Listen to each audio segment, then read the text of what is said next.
Hello, my name is Erica Baum, and today we're going to be discussing the French Revolution. So, the French Revolution broke out in France in 1789 and it lasted about 10 years.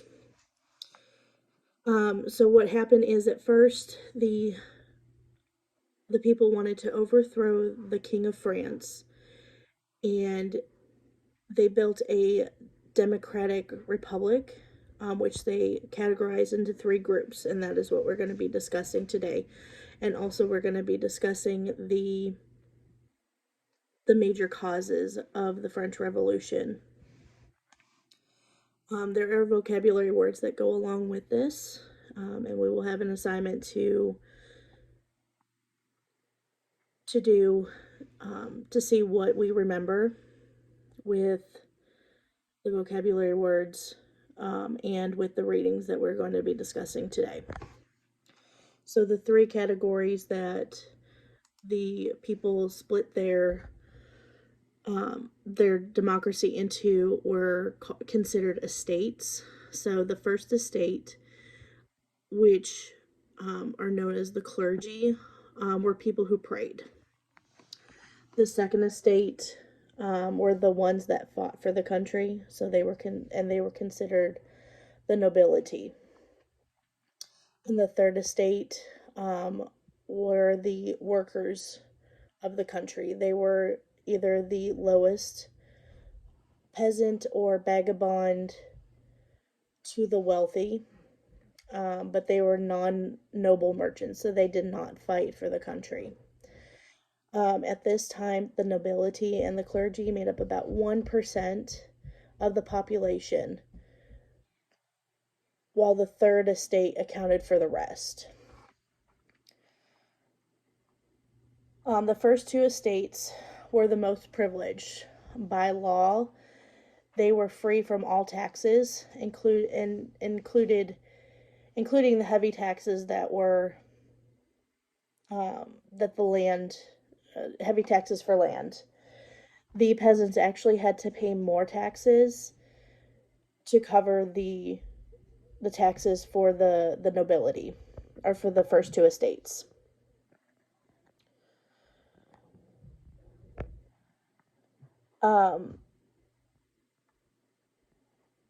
The privileges that the first two estates had, that were actually crushing the peasants.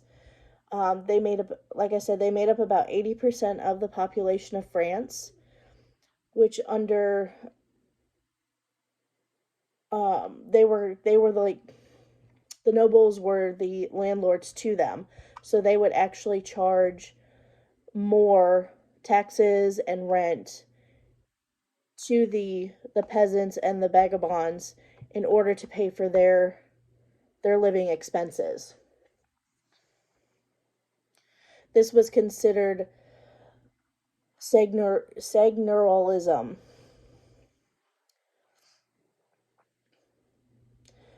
And what was bad about this was that the peasants actually owned less land during this time period. So wealthy investors, or what they considered city people, brought up much of the best land to extract, raising rents.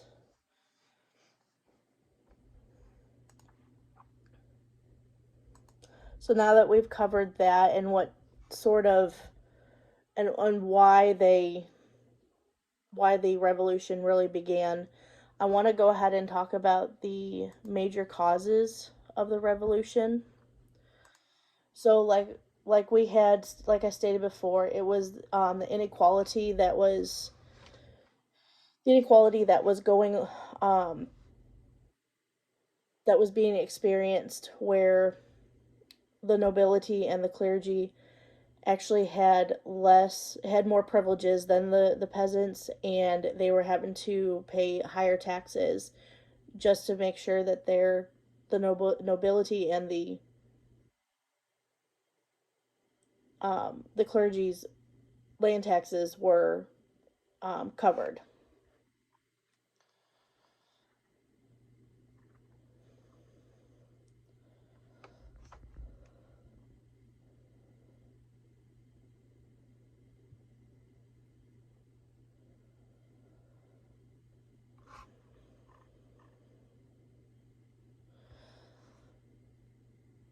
So with the revolution, it was also called the Age of Enlightenment, which is an intellectual or physiological movement where they demanded the um, equal rights, pretty much.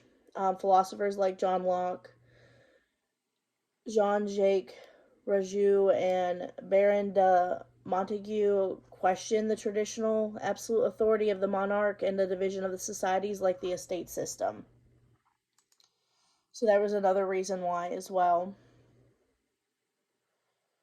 There was also a financial crisis that occurred due to costly wars.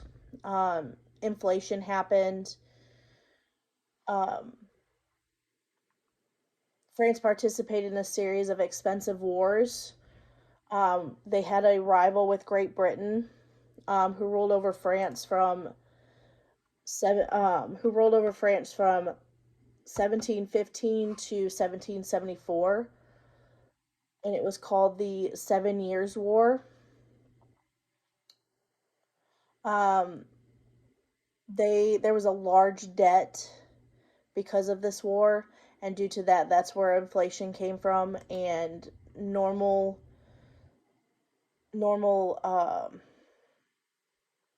everyday items that they would purchase at markets became too extravagant and too costly for the peasants to be able to afford. There was also drastic weather and poor harvest that proceeded within the years. So in 1783,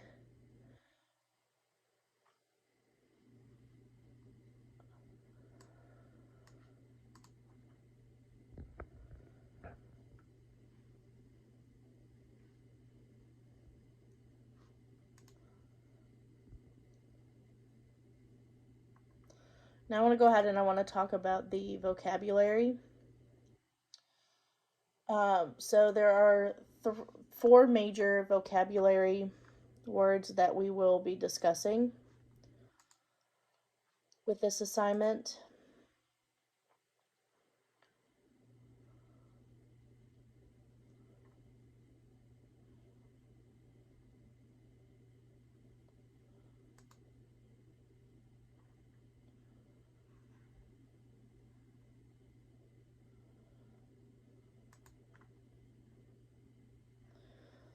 All right, so the first one is enlightenment.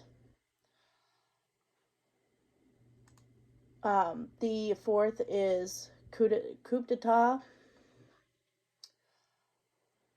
The third is reign of terror, and the fourth is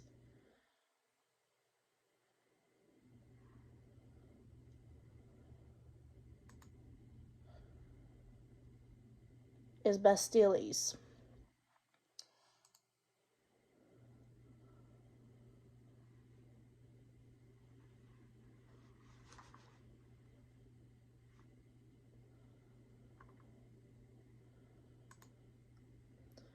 All right.